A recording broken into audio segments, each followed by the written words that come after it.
Hello everyone, it's History Behind the Warrior, and as always, welcome back to another Mortal Kombat lore focused video. Now today, coming off some rather unfortunate news, it did actually start to beckon the question on me of, what were the other characters cancelled throughout Mortal Kombat's history? What characters whom were developed very early on in the stages of the game were cut off and tossed into the abyss? Now this isn't really a topic I've actually touched on in the past, but seeing as it's pretty relevant currently, I thought that today it would be a fun deep dive through the series, seeing who didn't make it through, and some that may have gone on to inspire future characters. But with that said, there are a few rules of who we'll be touching on today. These aren't characters that have been sidelined early on in development to then turn up later down the line, but more so instead characters actually worked on before they were then halted in development and seemingly cancelled. Lost to the ether as a what if idea. And I gotta be for real, Mortal Kombat's got quite a few of them, especially during the Deadly Alliance era. Now, with that said, just before we do begin, if you like what we do here and wish to see more, please don't forget to subscribe to see more content, and if you want to go that extra step, please do give this video a thumbs up. It's a small thing, but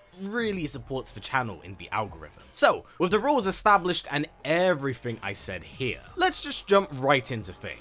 And we'll start off with a figure that's quite infamous amongst the fandom, and that is the Mortal Kombat 4 character, Bellock. Set to debut during the 4th installment, Bellock's first ever appearance was supposed to coincide with that of Shinnok's invasion. Whether or not he was designed to fight for or against the Elder God is completely unknown. By all intents and purposes, it did actually look like he was battle ready, as there was an official model in game and he was indeed playable. For one reason or another, he didn't quite make the cut, but that also wages the question of why. Well, a rumoured belief was that Bellock was not quite liked by the Midway team, not being particularly interested in his design as well as what he brought to the table, as the main antagonist of the game was a hell-like demon figure. These are merely rumours at best, but there's definitely reason behind these choices here. However, the more common belief was Bellock was simply cut due to time constraints for MK4, as he was to be released with Mortal Kombat Gold, which was already releasing with a number of different names and plethora of new faces. So this lack of significance to the main story, and well, just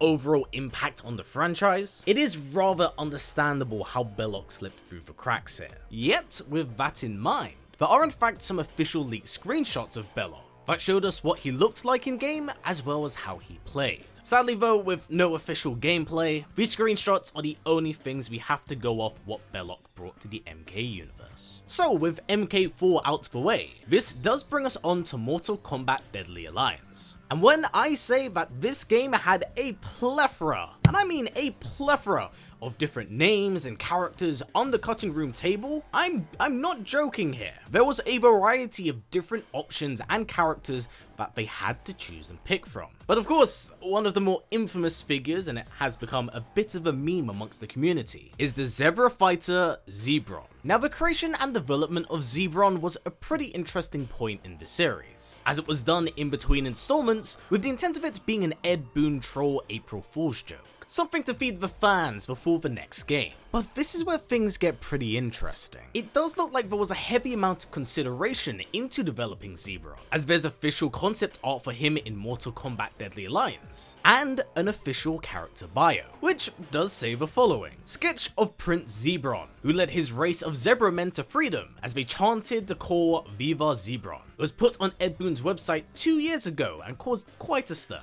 This was only a joke, we wouldn't do a zebra guy in the game, right? So it looks like whilst a model was not created nor made, it is quite commonly believed that there was maybe some intention to have Zebron appear as a secret fighter. Alas, such an idea would wind up being lost to time, but the creation and development of Zebron is what I would actually say would go on to influence other fun and memey characters, such as Mocap. With that said, my god, this man's got mad drip. Which now brings us onto yet another scrapped character for Mortal Kombat Deadly Alliance, and that was the seeming replacement for Reptile, Tiamat. And of course, from what you can tell on a very surface level look, Tiamat is very Zarteran and Saurian in design. Now the details surrounding his cancellation is honestly a complete mystery. no real or true reason is given. But if I was to guess myself, it was under the belief and guise to use Reptile instead, as it's already an established and very familiar figure. Because when we look at Reptile's design in game, we do see that a lot of the Tiamat influence does pass over here. So the framework for Tiamat did allow Reptile to appear in the 3D era. And I must say, I would have actually been interested to see this character be tackled, especially knowing the future of Reptile's character becoming the host for the Dragon King Onaga, as Tiamat himself may have been a vessel to become this Dragon Lord. Of course, a reference in itself to a Macedonian dragon that was the personification of the sea, as well as the mother of gods. So interesting factoid for what could have been. Now, another named character that was scrapped on the cutting room table, but did actually make it quite far, was a demon known as Baphomet. Now, the original intention behind this design was to actually create a counterpart to that of the Elder Gods, beings known as the Elder Demons. So conceptually, it's quite rich in narrative design, something the 3D era was infamous for. So, why was Baphomet scrapped? Well, the reasons are largely unknown, but if we're simply going off surface level visual designs, I think it'd be pretty hard to sell an MK game with, Lucifer or Beelzebub in it, especially with that goat head. But again, that is most certainly an assumption on my part. There's still very little to no reason as to why he was cancelled. However, if I were to draw two parallel lines together, maybe the fall of Bellock did go on to influence this character design. We'll just sadly never know. Now we're on to a very interesting one. And this was a character that did make it off the cutting room floor, and did actually have a character model before he was halted halfway in development, and that is the vampire, Kahil Gesh. Now, although the finer details are quite bare regarding what happened to this character, it is implied that Kahil may have actually been the predecessor to that of Nitara, before a gender-bent take would be applied to the character. The ideas of this are more implied than anything else, but it has gone down on record, with Ed saying that Nitara did have a vampire male counterpart, but they decided to not finish it. As for the explicit reasons why, that's currently unknown, but considering the amount of different characters they were juggling, I suspect budget or time constraints may have been a factor here. Even so, despite having never appeared in-game, Kahil does have some narrative lore significance to that of the MK universe, as he was the wielder of the Datusha prior to Ashura, and was the one responsible for bringing it to the Netherrealm, as he went on a bloody rampage in Vaeternus, before then deciding to cast it out and end his own misery for atonement.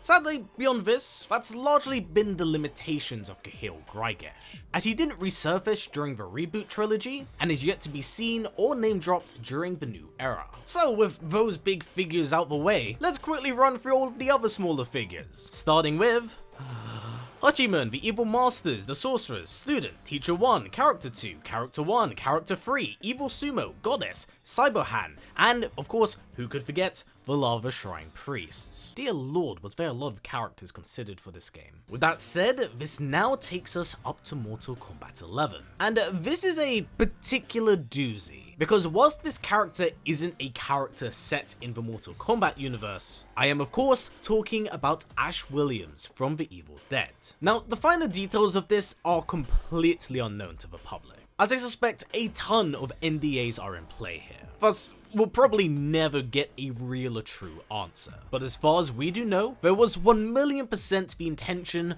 of having Ash Williams join the cast for Kombat Pack 1 of MK11. As there was the chainsaw tease for the first mention of a Kombat Pack, and when you actually data mined the files of Mortal Kombat 11 on Switch, you could not only find his character name, but all the dialogue he had intended for other characters.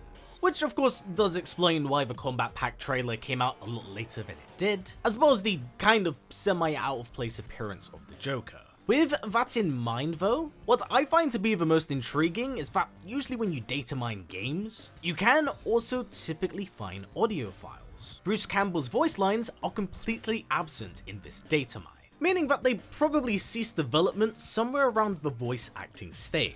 As for the main culprit and reason why, it may be probably due to the fact that Ash Williams, as well as the movie license to utilize him, is owned by a variety of different studios. It's a heap, a jumble, and a mess to get them kind of all working together, especially for an outside existing IP. Thus, I believe that this is more than likely the strongest factor as to why Ash was pulled. But knowing very little of how Outworld NetherRealm licenses work with guest characters, this is all merely an assumption on my part, but what I do find to be quite an understandable reason. But for now everyone, this does largely summarize the lost and cancelled characters within Mortal Kombat. I know there's a few other names that lurk around, like Shang Lao and Rokuro, predecessors to Shang Tsung and Goro, but those concepts later evolved into much larger and greater things, whereas all of the characters here simply have been erased from time. With that said and in mind though, there will be a somewhat part 2 for this next week, which actually strictly focuses on cancelled Mortal Kombat characters as DLC. Kind of like what I touched with Ash Williams here, but this time strictly focused on the MK characters, as these cancellations stem all the way back to MK vs DC, and will surprise you with some of the names and cuts that did happen to that game. So with that in mind and everything said here, of all of the characters I mentioned, who would you like to have seen explored? Who would you like to see return in the modern era of Mortal Kombat? Please do comment down below, because I myself am definitely in that Tiamat and Bahamut camp. The exploration of Elder Demons is definitely quite an interesting idea, and it would have been very interesting to see what Tiamat could have led to with Onaga. Would we have had the form we got in Deception, or something more akin to the Mesopotamian influence? Please do comment down below, as I'd love to hear your suggestion. But for now everyone, that's been it for me. So as always, stay strong, stay well, and I'll catch you in the next one.